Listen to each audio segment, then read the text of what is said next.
studying in first class. Today my topic is rainy season. Rainy season is a time of joy and fun from all of us. Sometimes we see after the hot summer season brought cool and raindrops. We wear colorful raincoat and jump in puddles. The tree and plants very happy, become so green and happy.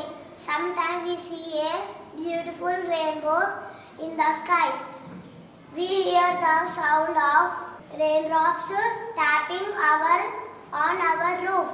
It's a time to stay cozy inside with hot soup and stories. Rainy season, we love you from all the happiness you bring. Thank you for visiting my project.